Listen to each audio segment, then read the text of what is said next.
Hello YouTube, this is going to be a quick video on the gear you're going to need for successful training when you're training your dog. So first I want to talk about a collar you're probably going to need. I'd first and foremost recommend a nylon snap-around collar. It's effective and it's versatile and works well with pretty much all dogs of all sizes, as long as they have an average discomfort threshold. For dogs with a higher discomfort threshold, we'll talk about a pinch collar in a second. The only thing with the snap-around collar is you want to make sure it's high around the neck, close to the ears. And you want it to have a good fit so it'll stay in place for effective training. For dogs with a higher discomfort threshold, you want to get a pinch collar, which looks like those medieval torture devices. These are the prongs that go to the neck. As dangerous as they look, they are very effective and very safe. It's self-limiting, and it constricts very little, not to the point where the dog's ear can be cut off. For those, a medium size is adequate for almost every size of large dog. If you have a golden retriever, a smaller dog, a small size is good, and then if you have like a toy dog, you can get a micro pinch collar. The other gear you would like to have for training are treats of some sort. I recommend dry dog treats. They're easy to get in and out of your pocket. If you have wet dog treats, the dog will often forget what you're rewarding him for, because you're going to have to either open up a can or carry it around in a plastic baggie. Dry dog treats you can just put in your pocket and flip it to the old pup as soon as he does something good. Some dogs don't really want treats, so bring along their favorite toy or a stick. And some dogs will do great with praise. So it's all about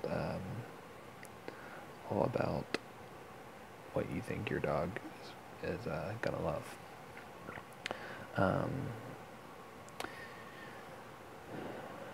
There's also body harnesses you could get.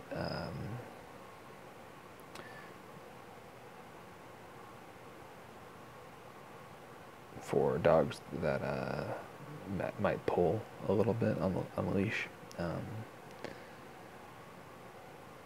and those are more effective for dogs with neck injuries than the collars I talked about before I talked to my treat section. So I'll edit this, and that's going to go into the collar section.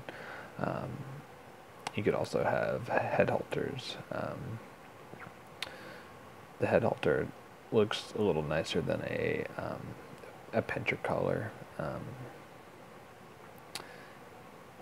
However, it looks nicer, but dogs usually don't like those as much.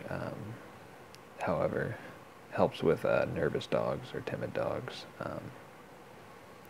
and it helps curb inappropriate sniffing or barking or anything like that. There's also some electric gear you could possibly look into: electric fences, shock collars, things of that nature. Generally, for the most part, you'd want to do that if you're more on the advanced side of training, or you want to consult with a dog training expert, just because those can be used. They can get a little bit abusive if you don't do those the correct way.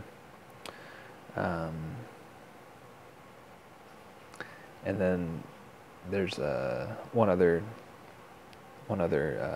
little gizmo I want to recommend.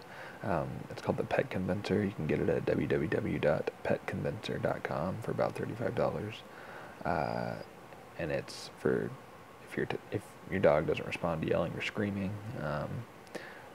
when he's doing unwanted behavior in the house. The Pet Convincer is just a little puff of air. It's going to blow onto the dog that works really well for curbing unwanted behavior. So with all these tools that we have, and the previous profiling of the dog, and information you need to training of the dog, I believe we're ready to start training our dog next month. So join me in episode 4 as we begin training the dog. By now, if you haven't watched the previous 2 videos, go ahead and do those. And next week we're gonna start training the old dog. Until then, this has been Garrett Lively with YouTube Dog Training.